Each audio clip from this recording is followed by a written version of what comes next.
পরিবর্তন রথ ঢোকার আগে পুরুলিয়ায় আক্রান্ত বিজেপি। বলরামপুরের রসুলডিতে সেখানে বিজেপি বিধায়কের গাড়িতে ভাঙচুর। বলরামপুরের বিজেপি বিধায়ক বানেশ্বর মাহাতোর গাড়িতে হামলা। পুলিশের সামনেই বিজেপি বিধায়কের গাড়িতে হামলার অভিযোগ। পতাকা লাগানো নিয়ে তুলকালাম। তৃণমূলের বিরুদ্ধে হামলার অভিযোগ। যে ছবি দেখাচ্ছি আপনাদের, পরিবর্তন রথ ঢোকার আগে পুরুলিয়ায় আক্রান্ত বিজেপি।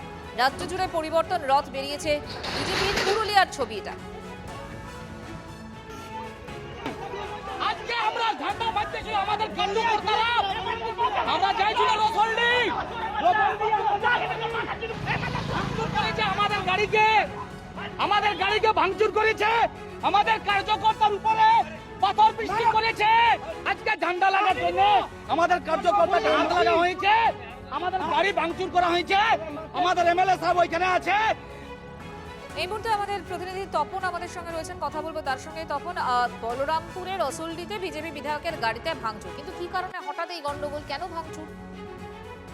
দেখো, তুমি জানো যে আজকেই পরিবর্তন যাত্রার যে রথ সেটা পুরুলিয়ায় ঢুকবে। তুমি জানো যে গত আগামীকাল সকাল থেকেই গোটা জেলা জুড়ে এই পরিবর্তন রথযাত্রা ঘুরবে। ফলত আগামীকাল এই রাস্তা দিয়েই প্রথমে এই যে রথযাত্রা, সেই রথযাত্রা যাওয়ার কথা, তার আগেই বিজেপি কর্মীরা ওই এলাকা জুড়ে পতাকা, তাদের যে দলের পতাকা বা পরিবর্তন যাত্রার যে পতাকা, সেই পতাকা লাগাচ্ছিল। সেই সময় বলরামপুর থানার এই রসুলডি গ্রাম সংখ্যালঘু এলাকা, এই সংখ্যালঘু এলাকার রাস্তার ধারে যখন এই তৃণমূলের বিজেপির কর্মীরা যখন এই পতাকা লাগাচ্ছিল, সেই সময় তাদের উপরে হামলা চালায় বলে অভিযোগ। এবং তারপরেই সেখানে 6 থেকে 7 জন আহত হয় এবং সেখানে তার বলরামপুর বিধানসভার যে বিধায়ক, বিজেপি বিধায়ক বানেশ্বর মাহাতোর গাড়ি ভাঙচুর করা হয়, ইট মারা হয় এবং লাঠি এবং রড দিয়ে মারা হয় অন্যান্য কর্মীদের। এরপরেই তাদেরকে উদ্ধার করে বাসগড় প্রাথমিক স্বাস্থ্য কেন্দ্রে নিয়ে আসা হয়েছে। গত 7 তারিখ যে পরিবর্তন রথযাত্রা আমাদের শুরু হয়েছে, সেই ওই রোড দিয়ে রথ আসার আমাদের কথা ছিল। আমরা তখন সেই রাস্তার উপরে ঝান্ডা লাগানো ছিলাম, আমিও স্পটে ছিলাম, ঝান্ডা বাঁধছিলাম আমাদের দলীয় পতাকা।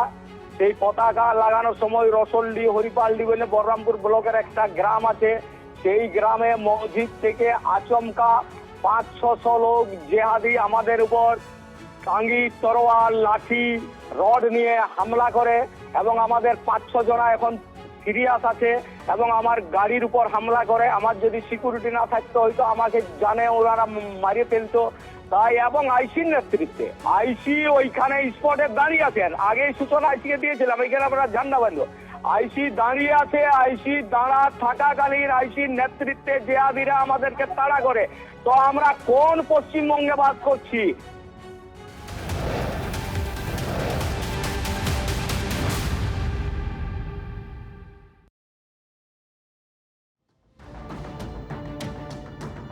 মুর্শিদাবাদেও বিজেপির পরিবর্তন যাত্রা আটকানোর অভিযোগ। পুলিশের সঙ্গে বিজেপি কর্মীদের বচসা।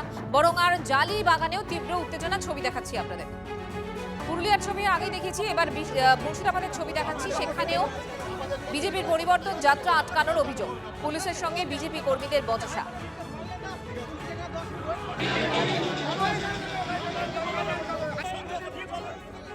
উদ্দেশ্য প্রণোদিতভাবে যাত্রা রুখে দিয়েছে এখানকার যে পুলিশ অফিসার আইপিএস আছে, ওকে আমি কোর্টে তুলবো কালকেই। আমি ওর বিরুদ্ধে কেস করছি, ওকে আমি দেখে নেব।